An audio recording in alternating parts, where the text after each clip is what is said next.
Bismillahirrahmanirrahim. Assalamualaikum warahmatullahi wabarakatuh. Bapak Ibu sekalian, alhamdulillah kita lanjutkan belajar kita lagi. Belajar menjadi orang tua yang baik. Jadi kita ini butuh belajar untuk menjadi orang tua yang baik. Dalam program kita, Sekolah Orang Tua. Untuk sebab-sebab keberhasilan proses pendidikan, anjuran menikah sudah disampaikan. Kemudian yang kedua, sebab yang kedua, memilih suami ataupun istri. Dan sekarang kita masuk ke sebab yang ketiga, yakni kepemimpinan keluarga ada di tangan suami. Jadi seperti itu. Sebagaimana disebutkan oleh Allah Subhanahu wa taala dalam surah An-Nisa ayat 34. Apa kata Allah di sini? Kaum laki-laki itu adalah pemimpin bagi kaum wanita. Maka disadari ini menjadi fitrah kita, yang jadi pimpinan itu selalu laki-laki. Mengapa? Karena Allah yang menjadikannya. Ya. Saya lanjutkan lagi di sini, kaum laki-laki itu adalah pemimpin bagi kaum wanita. Oleh karenanya Allah telah melebihkan sebagian mereka, yakni para suami itu, atas bagian yang lain, jadi untuk para istri. Karena mereka, para suami tersebut telah menafkahkan sebagian dari harta mereka. Ini Allah sebutkan di surat An-Nisa ayat 34. Kemudian di surat yang lain Allah juga mengatakan, dan para wanita mempunyai hak yang seimbang dengan kewajibannya menurut cara yang ma'ruf, cara yang baik.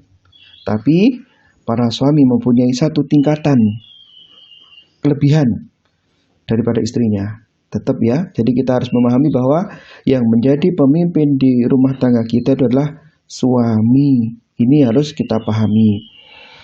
Kemudian bagaimana makna kepemimpinan di sini? Pelindungan di sini apakah mutlak? Jelas, tidak mutlak. Tidak seperti itu maksudnya. Jadi tingkatan kepemimpinan ataupun perlindungan ini dari sisi beban. Ya, tingkat beban ataupun tanggung jawab itu lebih berat ke suami karena Allah memang memberikan kelebihan untuk mereka, dan bukan dalam bab derajat kemuliaan karena jadi suami pasti lebih mulia, bukan itu maksudnya, atau juga dalam bab keutamaan, bukan itu maksudnya. Ini kan dipahami kebanyakan orang begitu ya, pokoknya suami harus dituruti, pasti mulia. Nah, maksudnya adalah dalam tingkat beban atau tanggung jawab. Ini suami yang menjadi pimpinannya. Adapun kemuliaan, maka siapa yang bertakwa kepada Allah, lebih bertakwa kepada Allah, inilah yang lebih mulia. Jadi demikian, ya Bapak Ibu sekalian. Jika kita sudah memahami bahwa pimpinan itu di tangan seorang suami, maka suami harus berjuang menjadi pemimpin yang baik, harus terus belajar begitu. Pun pula seorang istri pun harus nurut.